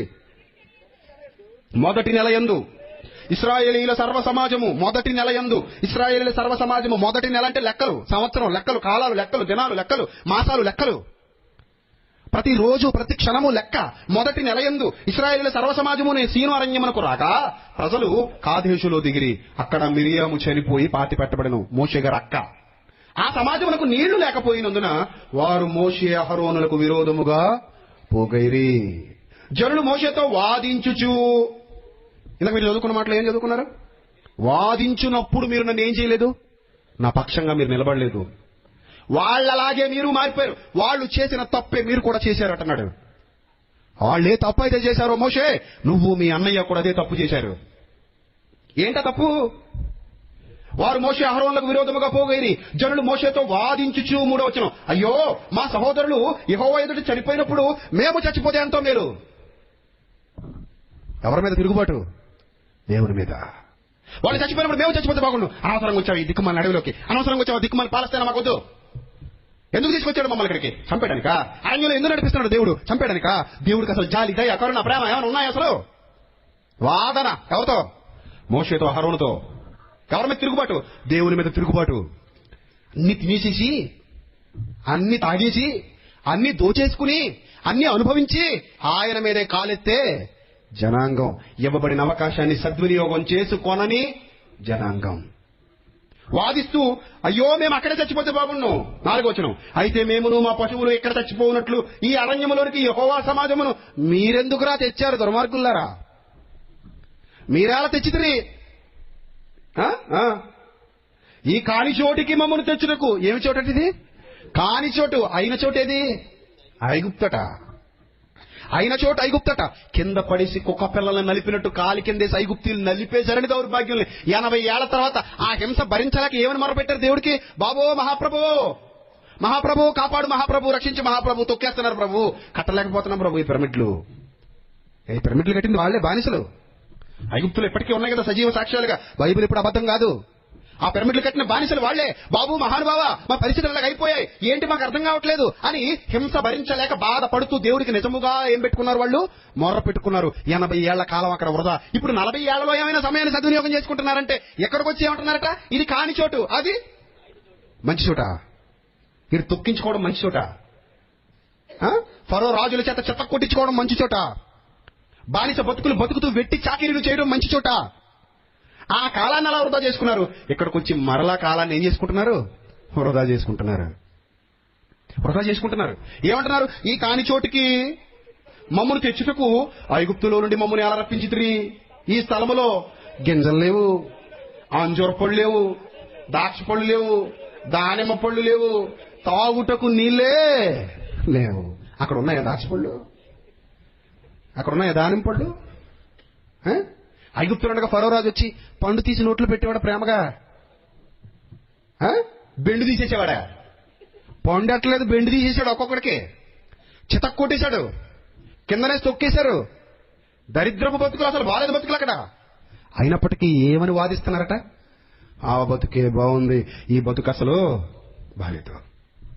ఆ బతుకే బాగుంది మాది, ఈ బ్రతుకు అసలు బాలేదు, ఇక్కడికి ఎందుకు తీసుకొచ్చారు మీరు మమ్మల్ని అని వాదిస్తున్నారు. నీళ్లే లేవు. అప్పుడు మోషే అహరోనులు సమాజం ఎదుటి నుండి ప్రత్యక్ష గుడారం యొక్క దూరములలోనికి వెళ్లి సాగిలపడగా యెహోవా మహిమ వారికి కనబడెను. ఒక వెలుగు వారికి కనబడింది. అంతటా దేవుడు మోషేకు ఇలాగునే సెలవిచ్చెను, నాన్న వాళ్ళు మాట వినని దౌర్భాగ్యులు, వారు మాట వినని ప్రజలు, నా మాటను గౌరవించని ప్రజలు, నా మాటకు వాళ్ళ దగ్గర విలువ లేదు. నీకుందా మోషే? నీకుంది. ఈ నాళ్లలో ఏనాడు నువ్వు నా మాట మేరలేదు, నా మాటను గౌరవించావు. నువ్వు మాట అంటే ఎంత గొప్పదో నీకు తెలుసు. అందుకే మాట చెప్పాడండి. 8వ వచనం, నీవు నీ కర్రను తీసుకొని నీవును నీ సహోదరుడైన అహరోనును ఈ సమాజమును పోగు చేసి వారి కన్నుల ఎదుట ఆ బండతో మాట్లాడుము. వారి కన్నుల ఎదుట ఆ బండతో మాట్లాడు. వాళ్ళు చూస్తుండగా బండతో మాట్లాడము, అది నీళ్ళనిచ్చును. నీవు వారి కొరకు నీళ్లను బండలో నుండి రప్పించి సమాజమునకు వారి పశువులకు త్రాగుటకిమ్ము. యెహోవా అతనికి ఆజ్ఞాపించిన మాట చొప్పున మోషే ఆయన సన్నిధి నుండి ఆ కర్రను తీసుకుని పోయెను. మాట ఇక్కడ విలువైనది. మాట ఇంపార్టెంట్. మాట చాలా విలువైనది. మాటను మేరడం అనేది చాలా ఘోరమైన పాపం. మాటను మేరకూడదు. మాటతో మరొకటి కలపకూడదు. ఇందాకే ఎవరు చెప్పారు? ఎవరి నోటితో చెప్పారు కలపకూడదని? మోషే చెప్పాడు. దేవుడు మీకు అనుగ్రహించిన మాటలలో దేనియు కలపకూడదు. 4వ అధ్యాయంలో అలాగే 13వ అధ్యాయంలో కూడా చదువుకున్నారు. ద్వితీయోపదేశకాండలో దేన్ని కలపకూడదు, దేన్ని తీయకూడదు. ఆ మాట చాలా విలువైంది. ఆ మాటను మీరు జాగ్రత్తగా చదువుకోవాలి, జాగ్రత్తగా ఆలోచించాలి, జాగ్రత్తగా గ్రహించాలి, జాగ్రత్తగా పాటించాలి. దేని దగ్గర మీరు అజాగ్రత్తగా ఉండకూడదు. అవన్నీ విన్నారు. అవన్నీ మోషే చెప్పాడు వాళ్ళకి. అవన్నీ వాళ్ళకి తెలుసు, మోషేకి తెలుసు. అయితే ఆల్రెడీ వాళ్ళు మీరేశారు. మీరేసిన దేవుడు ఏమంటున్నాడట? నీళ్ళిచ్చే మోషే. వాళ్ళకి వాళ్ళ పశువులకి తాగడానికి నీళ్ళిచ్చే మోషే. మీరేసిన దేవుడు ఏమి ఇచ్చేశాడు? నీళ్ళిచ్చేశాడు. మోషే ఏం చేయాలి ఇప్పుడు? మేరకూడదు. ఎవడో మీరితే మనం మేరకూడదు. ఎవడో కలిపి చెరిపితే మనం చెరపకూడదు. ఎవడో నాశనం అయిపోతే మనం నాశనం కాకూడదు. రైట్? ఇప్పుడు మోషే ఏం చేశాడట? తర్వాత మోషే అహరోనులు ఆ బండ ఎదుట సమాజమును పోగు చేసినప్పుడు, ఆ సమాజం ఎదుట వారిని పోగు చేసినప్పుడు మొత్తం రండి, నీళ్లు కావాలనుకుంటున్న ద్రోహులారా రండి, నీళ్లు కావాలని మాతో వాదనకు దిగిన ద్రోహులారా రండి. పిలిచాడు అందరినీ. ద్రోహులారా అని పిలిచాడు. వినుడి, మేము ఈ బండలో నుండి మీ కొరకు నీళ్లు రప్పింపవలనా అన్నాడట. అసలు క్వశ్చన్ అడగొచ్చా? వాళ్ళని అడగొచ్చా క్వశ్చన్? ఈ బండలో నుండి మీ కొరకు మేము నీళ్లు రప్పింపవలనా అనొచ్చు. అసలు క్వశ్చన్ అవసరం? అక్కడ క్వశ్చన్ అవసరమా? మోషే గారికి క్వశ్చన్ అవసరం లేదు. కానీ కోపంతో ఉన్నాడు. కోపంతో, ఆవేశంతో తీసుకునే నిర్ణయాలు, కోపంలో, ఉద్రేకంలో తీసుకునే నిర్ణయాలు జీవితాన్ని చిత్రం చేస్తాయి. తర్వాత ఎంత ఏడ్చినా ఎలాంటి ప్రయోజనం ఉండదు. కోపంతో, ఆవేశంతో తీసుకున్న ఒక నిర్ణయం జీవితాన్ని నాశనం చేసేస్తుంది. ఆ తర్వాత ఏడ్చినా, బాధపడినా, చింతించినా ఎలాంటి ప్రయోజనం లభించదు. అనాలోచితంగా, అజ్ఞానంగా, మూర్ఖత్వంతో ఎలాంటి నిర్ణయాలు తీసుకోకూడదు. మోషే గారు చూడండి ఏమంటున్నాడు. అప్పుడు మోషే తన చెయ్యి ఎత్తి 2 మార్లు తన కర్రతో ఆ బండను కొట్టగా, 2 మార్లు ఆ కర్రతో తన కర్రతో బండను కొట్టగా మాటతో మాట కలిపేశాడు, కలిపి చెరిపేశాడు. మాట ఏంటి? మాటలాడు, బండతో మాటలాడు దేవుని మాట. బండను కొట్టు, కలిపి చెరపడం, కలిపి చెరిపాడు వాక్యాన్ని. మోషే తప్పు చేశాడు. ఎంతో గొప్ప దేవుని సేవకుడు, ఎంతో గొప్పవారైన దేవుని సేవకుడు. మాటలాడుము అన్నందుకు మాటలాడకుండా కొట్టేశాడు. మాటలాడుము అన్న దేవుని మాటను మరలా దానితో దేనియో ఏమియో కలపకూడదు, అందులో నుండి ఏమియో తీయకూడదు. అమ్మో, ఆయన మాటను చాలా జాగ్రత్తగా గౌరవించాలి. ఆయన మాటను గౌరవించకపోతే చాలా ప్రమాదం. ఎవడైనా సరే లెక్క ఉండదు ఆయనకి. ఎవడైనా సరే, ఎనీబడి, ప్రపంచంలో ఎవడైనా సరే, కలపొద్దంటే కలిపినా, తీయొద్దంటే తీసినా, ఆయన మాటల్ని సరిగా అవపాసన పట్టకపోయినా, ఆయన మాటను గౌరవించకపోయినా, ఆయన మాటల ప్రకారంగా ప్రవర్తించకపోయినా గమ్యస్థానానికి వాళ్ళు చేరలేరండి. ఈ సంగతి ఇప్పటికీ క్రైస్తవ ప్రపంచానికి తెలియదండి. అందుకు ఇంత చక్కగా విభజించి విపులీకరించి ఉపదేశిస్తున్నాను మీకు. చాలా మందికి తెలీదు. దేవుడు ప్రేమమయుడు, కరుణమయుడు, అడ్జస్ట్ అయిపోతాడు అనుకుంటున్నారు. నీ భర్త ఏంటి అడ్జస్ట్ అయిపోవడానికి? దారి లేక, కూడెట్టే దిక్కు లేక అడ్జస్ట్ అయిపోతాడు నువ్వు చేసే పనికి మళ్ళీ పనులన్నిటికీ. ఇక మళ్ళీ ఇది పోతే మళ్ళీ ఏ 498 కేసు అని ఎట్టేద్దాం రా బాబు, అనవసరంగా ఇది 13 సెక్షన్లోనే నాకు ఊటీ లేదు అని అడ్జస్ట్ అయిపోతాడు. నీ భార్య అడ్జస్ట్ అయిపోవచ్చు. పోనీ పోతే దిక్కు లేదు, నాకు ఏదో తెచ్చి పడేస్తున్నాడు, 4 రూపాయలు తెచ్చి పడేస్తున్నాడు, ఏదో ఉండి పెడుతున్నాను, నేను కూడా 4 మెతుకులు తింటున్నాను, పిల్లలకు ఫీజులు కట్టుకుంటున్నాను, చక్కగా పోతుంది జీవితం, ఏదో పోనీ ఇది బాధే కదా అని అడ్జస్ట్ అయిపోతుంది నీ భార్య. దేవుడి దగ్గర నో అడ్జస్ట్మెంట్. దేవుడి దగ్గర అడ్జస్ట్మెంట్లు ఉండవు. ఎందుకుండవో తెలుసా? ఆయన అవసరం నీకుంది తప్ప నీ అవసరం ఆయనకి లేదు. మర్చిపోకు.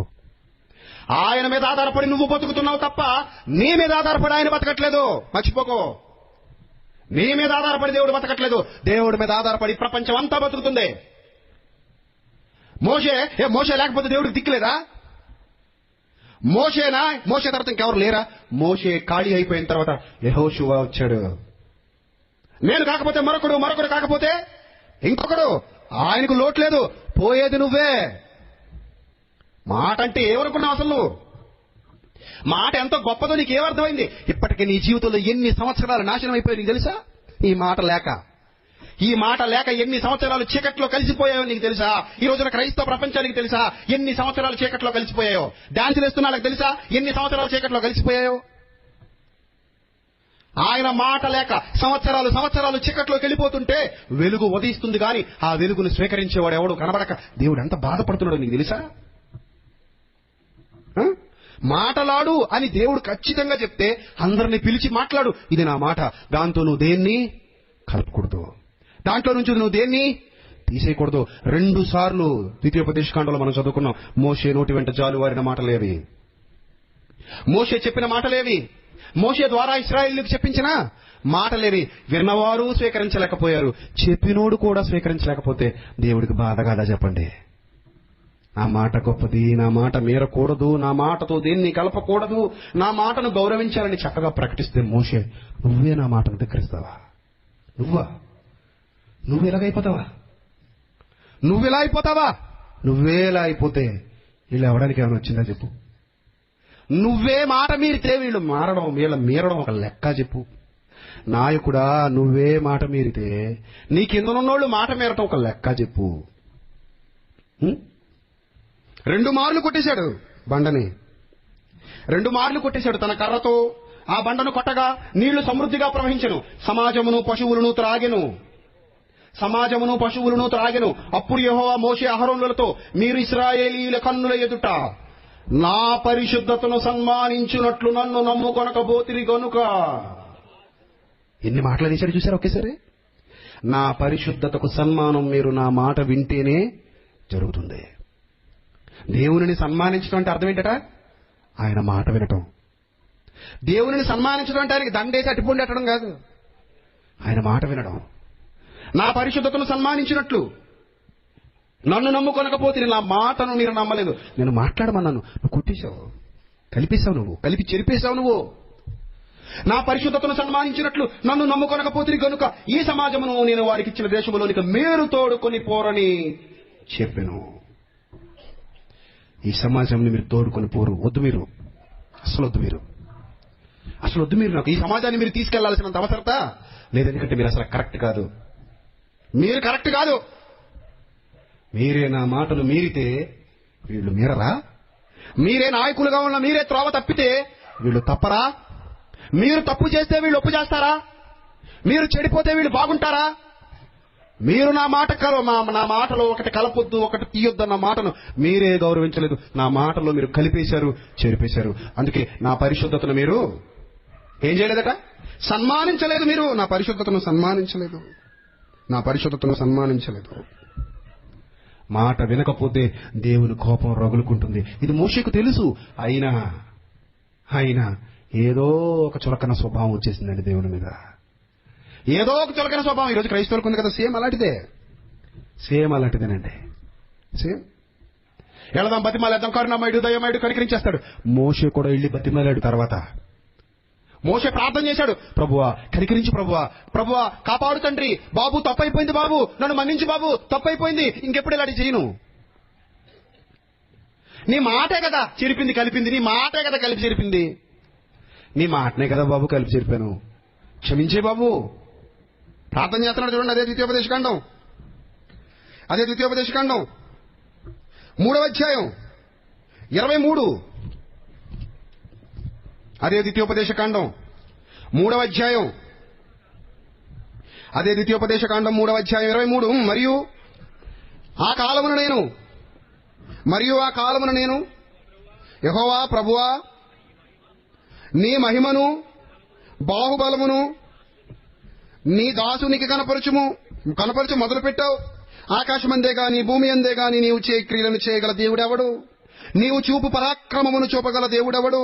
నేను అద్దరికి వెళ్ళి, బాబు దయగలిగిన దేవా, కరుణామయుడా, దయామయుడా, ప్రేమామయుడా, నేను యొర్దాను అద్దరికి వెళ్ళి అవతలనున్న ఈ మంచి దేశమును నుంచి మంచి మన్యమును ఆ లెబనోనును చూచినట్లు దయచేయమని నేను యెహోవాను బ్రతిమాలు కొనగా. బాబు ఇన్నాళ్ల నా కష్టం, 120 ఏళ్ల నా కష్టం వృధా అయిపోతుంది కదా. చేసిన ఒక తప్పే కదా నీ మాట కలిపి జరపడం. చేసింది ఒక చిన్న తప్పే కదయ్యా. నీ ఇల్లంతట్లో నమ్మకమైన వాణి కదయ్యా. నీ బాహుబలమును నీ గొప్పతనమును నాకు చూపించావు కదా. ఐగుప్తీయుల సేనలను పారద్రోలడానికి నన్ను వాడుకున్నావు కదా. ఎర్ర సముద్రాన్ని 2 పాయలుగా చేయడానికి నన్ను వాడుకున్నావు కదా తండ్రి. ఒక్క అవకాశం ఈ ప్రభువా, నేను వెళ్తాను ప్రభు, అక్కడికి వెళ్ళటానికి అవకాశం ఇచ్చాలి తండ్రి. ఇన్నాళ్ళ నా తపన, ఇన్నాళ్ళ నా ప్రయాస ఆ గమ్యంలో అడుగు పెట్టాలని కదా తండ్రి. ప్లీజ్ ప్రభు నన్ను ఎలా నీ ప్రభు అని అడుగుతున్నాడట, ప్రార్థన చేస్తుండట. 26వ వచనంలో చూడండి ఏమంటున్నాడు. బ్రతిమలాడుకొనగా ఎంత బతిమలాడి ప్రార్థన చేశాడండి పాపం.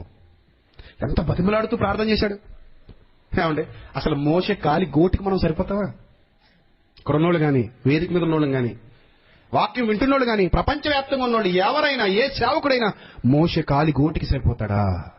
లేదండి. చాలా గొప్ప భక్తుడు. ఐగుప్తు సింహాసనాన్ని త్యాగం చేసిన గొప్ప భక్తుడు. నువ్వైతే సింహాసనాన్ని వదులుతావా? రంగు కాగితాన్ని వదలలేకపోతున్నారు, సింహాసనాన్ని వదులుతారులేండి. రంగు కాగితాలే వదలలేకపోయిన వాళ్ళు సింహాసనాలే వదులుతారు. సింహాసనాన్ని త్యాగం చేసిన భక్తుడు బ్రతిమలాడుకుంటున్నాడు. వెళ్ళి ఏమని బ్రతిమలాడుతున్నాడట? యెహోవా, మిమ్మును బట్టి నా మీద కోపపడి నా మనవి వినకపోయాను. నా ప్రార్థన వెళ్ళలేదు, తోసేశాడు. మరియు యెహోవా నాతో ఇట్లనెను, చాలు నాయనా, చాలు నాయనా, చాలు చాలు చాలు, ఇకను ఈ సంగతిని గూర్చి నాతో మాట్లాడొద్దు. ఇక నీకు దినాలు లేవు, ఇక నీకు దినాలు లేవు. నువ్వు వెళ్ళేంతటి ఆయుష్కాలం నీకు లేదు. ఆయుష్కాలాన్ని నువ్వు సద్వినియోగం చేసుకోలేకపోయావు. నీ ఆయుష్ ఎలాగూ ముగిసిపోతుంది. అది నాకు తెలుసు, నీకు తెలీదు. ఇంకా ఉందనుకున్నావు. ఎందుకు? కాళ్లకు సత్తువ తగ్గలేదు, చూపు మందగించలేదు, ఒంట్లో సత్తువ తగ్గలేదు, భలేగుంది నాకు అనుకుంటున్నావేమో నువ్వు. నీ ఆయుష్ ముగిసిపోయే రోజులు దగ్గర పడ్డాయి. దగ్గర పడగా పడగా పడగా అనవసరంగా నువ్వు దారి తప్పేశావు. జస్ట్ ఇంకొంతకాలం, ఇంకొన్ని రోజులు ఓపిక పట్టుంటే తక్కువని దాటిపోయేవాడవేమో. కానీ కావాలని నేను ఆపేసే పరిస్థితి తెచ్చుకున్నావు. కావాలని ఆపేసే పరిస్థితి తెచ్చుకున్నావు. నీకు ఇక దినములు లేవు, నీకు ఇక ఆయుష్కాలము లేదు. ఇన్నాళ్లలో నీ దినాలు లెక్కించడం నీకు చేత కాలేదు. జ్ఞాన హృదయం నీకు ఇంకా సరిగా రాలేదు. నిజంగా అంత సరిగా జ్ఞాన హృదయం వచ్చుండుంటే నువ్వు ఇలా చేసేవాడివి కాదు. నువ్వు ఇలా చేసేవాడివి కాదు. నువ్వు చాలా తప్పు చేశావు మోషే, చాలా తప్పు చేశావు. అందుకే ఏమంటున్నాడు చూడండి, నీవు చాలు, ఇక మాట్లాడొద్దు, ఇక ఈ సంగతిని గురించి నాతో మాట్లాడొద్దు. నీవు ఈ యోర్దానును దాటకూడదు. కానీ పిస్కా కొండెక్కి కన్నులెత్తి పడమటి వైపు, ఉత్తరపు వైపు చూచి దక్షిణ వైపును తూర్పు వైపు తేరు చూడుము. యెహోషువకు ఆజ్ఞ ఇచ్చి అతని ధైర్యపరిచి దృఢపరచుము. అతడు ఈ ప్రజల వెంట పెట్టుకుని నది దాటి నీవు చూడబో దేశములకు వారిని స్వాధీనపరచుకొని చేయను. అప్పుడు మనము బేత్పయోరు ఎదుటినున్న లోయలో దిగి ఉంటిమి. చరిత్ర మళ్ళీ మళ్ళీ చెప్పుకొస్తున్నాడు. ద్వితీయోపదేశకాండం అంటే రెండవసారి మరలా ఉపదేశించిన గ్రంథము అని అర్థం. ద్వితీయోపదేశకాండము, రెండవసారి ఉపదేశము చేసిన గ్రంథము. మరలా రెండవసారి జీవిత చర్మాంకో ఉపదేశం చేస్తున్నాడు. ఏమన్నా తెలుసా? నేను ఆయన మాటను గౌరవించక గమ్యాన్ని చేరుకోలేకపోతున్నాను. ఆయన మాటను గౌరవించలేదు గనుక పాలస్తీనా దేశానికి వెళ్ళలేకపోతున్నాను. నా ప్రియులైన ఇశ్రాయేలీయులారా, ఆయన మాటల్లో ఏమీ కలపకండి, ఆయన మాటల్లో నుంచి ఏమీ తీసికండి. ఆయన మాటను గౌరవించండి. మీ దినాలు లెక్కించుకోవడం నేర్చుకోండి. ఎప్పుడు మీ దినాలు ముగిసిపోతాయో మీకు తెలియదు. మాట చాలా విలువైంది. మాట దగ్గర పిచ్చి పిచ్చి ఆశలు వేయకండి. మాటే కదా అని పక్కన పెట్టకండి. మాటే కదా అని చీపుగా చూడకండి. మాటే కదా అని వదిలేయకండి. మాటే కదా అని వ్యర్థంగా విడిచిపెట్టేకండి. సభ జరుగుతుంది, ప్రకటింపబడింది, మాటే కదా రేపు వెళ్దాం, మాటే కదా ఎల్లుండి వెళ్దాం, ఆదివారం మాటే కదా తర్వాత వెళ్దాం. మాటే కదండి, వదిలేద్దాం. మాట ఎంత విలువైనదో అర్థమైతే ఆ మాటే మనిషిని గమ్యస్థానానికి చేర్చేది. మోషేని అడగండి, ఇప్పుడు వెళ్ళి చెప్తాడు. మోషేని అడగండి, దినాలు ఎంత విలువైనవో, సమయం ఎంత గొప్పదో, కోల్పోతే మళ్ళీ అది తిరిగి రాదు. ఎంత ఏడ్చుంటాడు మహానుభావుడు, ఎంత ఏడ్చాడో, ఎంత రోధించాడో. ఆ పిస్కా కొండ దగ్గర, నెబో కొండ దగ్గర ఎంత బాధపడ్డాడో, ఎంత వేదన అనుభవించాడో, ఎంత వేదన అనుభవించాడో. లక్షలాది మంది ఇశ్రాయేలీయుల దగ్గర ఎంత అవమానం భరించాడో. ఒక్క తప్పు చేశాడు, మాటతో మరో మాట కలిపాడు. మాటతో మరో మాట కలిపాడు. చాలా పెద్ద తప్పు అది, చాలా పెద్ద తప్పు. సమయాన్ని సద్వినియోగం చేసుకోవడం చేత కానీ అసమర్థులందరూ ఈరోజు ఆయన మాటల్లో ఒకటి కదండి, ఎన్నో కలిపేశారండి. ఎన్నెన్నో కలిపేశారు. అలా కలపబడిన వాటిని, కలిపి చెరిపిన వాటిని తింటున్నారు, తాగుతున్నారు, ఆస్వాదిస్తున్నారు తప్ప స్వచ్ఛమైన దేవుని వాక్యాన్ని గౌరవించలేని దౌర్భాగ్యపు దుస్థితిలో ఉన్నారు. ఇంకా దేహంలో దీపం ఉంది. వాళ్ళకేమైనా అర్థమైంది అసలు బైబిల్లో ఏముందో? మోషే చరిత్ర తెలిసినప్పుడల్లా వణుకు పుట్టాలి. అమ్మో, మాట దగ్గర జాగ్రత్తగా ఉండకపోతే మొత్తం బాటంతా క్లోజ్ అయిపోతుంది. మాట దగ్గర జాగ్రత్తగా లేనందుకే మోషేకు బాట ఏమైపోయింది? క్లోజ్. వెళ్ళటానికి దారి లేకుండా అయిపోయింది. వెళ్ళటానికి అవకాశం లేకుండా అయిపోయింది. అంత విలువైన మాట మన చేతిలో ఉంది. కాలం ఉంది, కాలంతో పాటు మాట ఉంది. కాలం అయిపోతుంది, కాలం అయిపోతే మాట కనబడకుండా పోతుంది. కాలం గడిచిపోతే మాట కనబడదు నాయనా. మాట కనబడకుండా కాలం గడిచిపోయిందా, ఆ తర్వాత ఎంత ఏడ్చినా, ఎంత ప్రాధేయపడినా ప్రయోజనం ఉండదు. తర్వాత మోషే చాలా ఏడ్చాడు. అదే కీర్తనలో ఏడుస్తున్నాడు, ప్రభువా జ్ఞాన హృదయం నాకు కలుగజేయి తండ్రి, మా దినములు లెక్కించుటకు మాకు నేర్పు తండ్రి. ఇంత చిన్న జీవితంలో కొంతకాలం నేను ఆగి ఉంటే,